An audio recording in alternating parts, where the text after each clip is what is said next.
Question number 2 is, what does the character want and how much are they willing to risk? Yay! Oh no, they want a title. My absolute favorite part about Camp NaNoWriMo. Hey guys, I'm Kate. Welcome back to my channel, and it is finally March, which means that it is almost April. So Camp NaNoWriMo is here in a month. Hold on.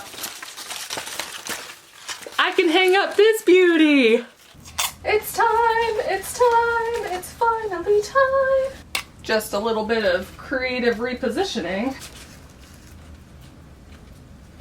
It's NaNoWriMo time! Ah! Now, I love using the month before any kind of NaNoWriMo event to prep. It helps me get in the right mindset for my story, it helps me flesh out the characters and the world and the plot details, and it's just fun. Now, admittedly, I have done a whole lot of prep work before and then at the stroke of midnight completely changed the story I'm working on, but we're gonna hope that's not the case this time. So without further ado, these are the 10 steps that I will be following for my prep this year. And some of these I've actually already done, so I can check them off the list, but then others, I don't have a whole lot of hope that I will actually complete before March 31st at 11:59 p.m., but let's just jump right into it. Step number 1 is choose a story. This is always step number 1 for me, and that's probably why it is so awful when I do change my mind at the last minute. But I figure out a lot of stuff, including just my goals for Camp NaNoWriMo, based off of which story I'm going to be working on. Like, do I want to revise in April's camp because that's a great option that you're allowed to do, or do I want to completely edit a manuscript, or do I want to start from the bottom up and work on a zero draft of a new idea? What do I want? Now, I just started a new story and I have all of the momentum for it, so that's what I'm going to be working on. I have selected it, this is my story, gosh dang it. So this is an easy decision for me, but if it's not so easy for you, I recommend writing down your top 3 ideas, like going into your story folder and figuring out which ones you most want to work on and write out the top 3. Then you can kind of sort of follow these remaining 10 steps for each of them up until the point that one of the ideas reveals itself as a clear winner of your April affection. Now, I'll go ahead and link up above and down below with the videos that I've created about this story that I'm working on, since it's in the very new stages. But basically, it's this alternate universe kind of fantasy-esque story where there's a god of death who governs the law on who lives and who dies, and you can trade names to the god of death, and that kind of helps its determination sometimes. But then my main character has the ability to kill without repercussion, where all other characters, known to her at least, in this world die immediately. The god of death takes them if they kill another. So there's gonna be some assassins, there's gonna be some struggle over beliefs regarding this god of death. Ooh, it gonna be fun. Now, step 2 is to choose your word count or hour count goal. The second greatest thing about Camp NaNoWriMo to me is that you get to choose your own goal. And in the past year, I've learned that I do better setting my goal lower than the NaNoWriMo in November. This is oftentimes because I'm working on multiple stories at once, or in my job, I do a whole lot of writing. But honestly, I think it's for all the excuses and reasons I have, it comes down to I can only afford the true NaNoWriMo insanity once a year, and that is in November. And because in my step 1, I chose a zero draft, a story that I'm working on for the very first time, I'm going to keep it at a word count goal. So if you're revising or you're editing, this is a great time to choose like a page goal or like a chapter goal, like 2 chapters per week, or even just kind of like trying to carve out 30 minutes in your day, build those good writing habits. That's another great goal that you could choose during Camp NaNoWriMo. The other really cool thing about Camp Nano is that in years past, they've actually allowed you to adjust your goal up until, like, I swear, halfway through Camp NaNoWriMo. So I recommend setting your goal a little bit lower than a huge reach. This is just my personal opinion. And if you find by the 14th you're like clearly crushing your goal, go ahead and up that a little bit and really make it more of a push. That being said, my personal goal is going to be 25,000 words this April. I'm so excited. Step number 3 is log into the Camp NaNoWriMo website and add your story and your goal. Now, I'm gonna go ahead and do this right now, and I'm super excited. Let's go! Pull up the Camp NaNoWriMo website. Create your project now. Yay! Yay! Oh no, they want a title. I mean, this never works well for me, but I'm gonna make it like project blank. Should it just be blank? No, I'll figure out something. Is project death too much? All right, project death. That's what it's gonna be. I was thinking like no names or like the unnamed, but they all have names, they just can't share them. So I don't know. Okay, it is a novel and my goal is 25,000 words. Genre. I'm gonna put young adult, but it's more like fantasy-esque. I mean, like, you can't have young adult fantasy, but y'all know what I mean? I don't know that the age is that important because fantasy novels are always kind of confusing, and that she basically acts as an adult. And I don't reveal this until a little bit later, though I do think it's pretty obvious as you're reading, but like both of her parents are dead. She's really like surviving on her own, so does the young adult matter? I don't know. This is a question for another time. Oh my gosh. Okay, synopsis and excerpt. Neither of which I have. I should say that step like 3.3 would be figuring out a synopsis, and I have in the past worked to have like an elevator pitch, so I'm gonna add that. Step 3.3. Create an elevator pitch. I'm gonna skip that for now though, because you'll know elevator pitches are super hard. So anyways, okay, quick thing. The $1 million question. Submit.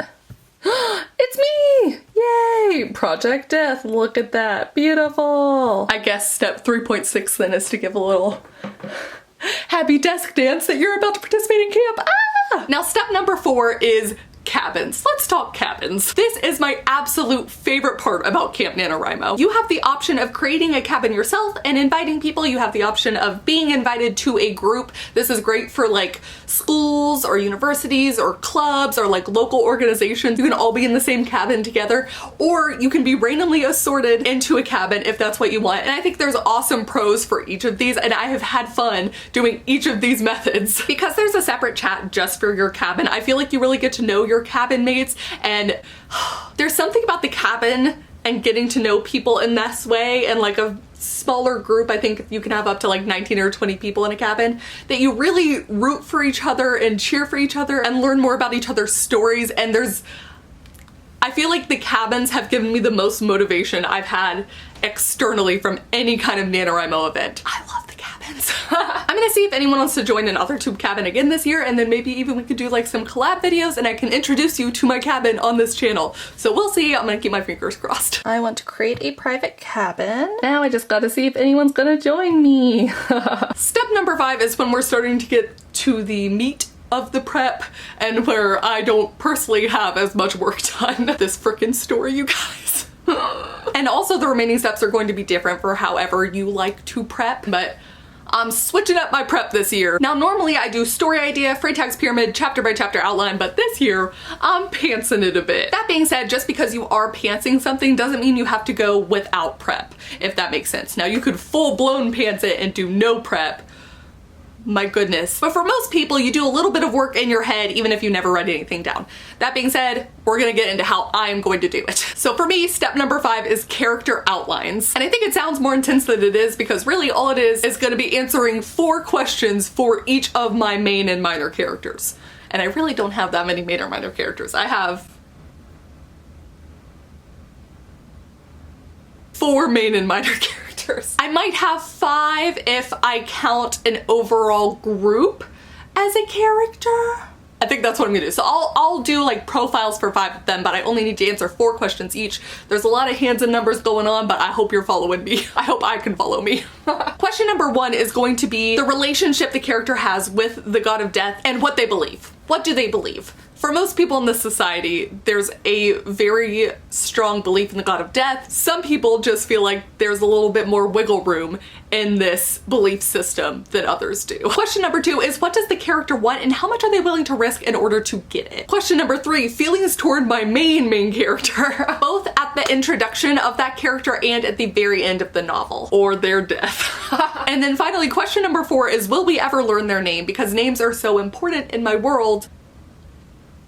Is a little bit tricky. I feel like that 3rd question might be too much if you are truly pantsing it and you have a similar kind of system. But really I'm just gonna put 1 sentence for each. Like for someone that my main character kills, their relationship at the time of their death should be pretty clear. Or say with my main character's best friend, will they see each other in a different light from the start of the novel to the end, when neither of them are quite as naive as they used to be. Step number 6 is beginning, middle, and end. Now I'm not gonna be doing this for all of my characters. I'm literally just going to do it for my main character. And again, I'm gonna stick real small and just put 1 sentence.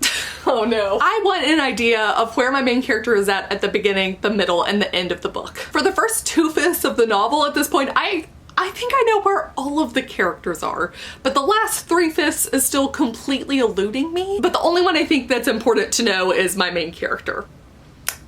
Beginning, middle, end, beginning, middle, end. 1 sentence each. That's my goal. Which leads me into step 7, and as I progress in my prep, I am hoping that I'll be able to complete Freytag's pyramid. My hopes are kind of like middling, but in the end, it's not that much more work than the 3 beginning, middle, end. It's just kind of adding more rising action and the point of no return, really. Step number 8 is plan scenes, or rather kind of take scenes I have in my head and put them somewhere onto the pyramid. I see scenes like in a movie in my head, and I know that that's what I want in the book. So I actually do have some scenes from like way later in the novel already stored up here, but I don't know if they're like 60% through the novel or like at the 85% mark. So I'm going to take all the scenes in my head, even the ones like as I dream them up from now until April, and I will kind of write them all down and drag and drop or even completely take them out if I get a better idea and place them somewhere along Freytag's pyramid. Now, truthfully, I think I have about a 1% chance of reaching step 9, which is